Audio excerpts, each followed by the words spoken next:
Sa video ito mga kamaster ay ituturo ko sa inyo kung paano i-wiring yung ating starting capacitor dito sa ating single phase motor.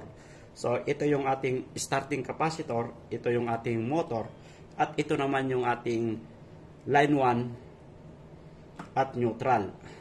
O di kaya papunta sa ating 220. So ganito lang mga kamaster. So ang ating starting capacitor ay wala itong polarity. Kahit magkabaliktad po ito, pwede.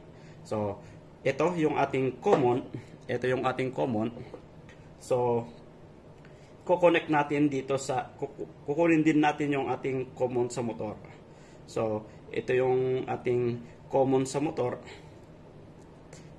Kakabit natin ngayon dito. Tapos, kukunin natin yung neutral. Ayan. Ayan.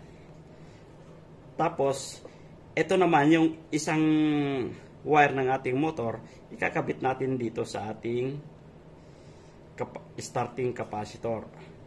Tapos, yung itong isa naman, yung kulay asul, i-connect naman natin dito sa ating line 1. So, ganyan lang mga kamaster.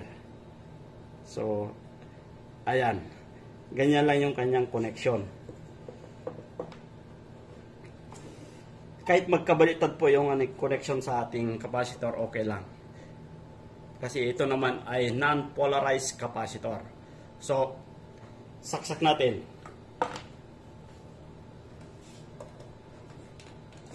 Ayan mga kamaster.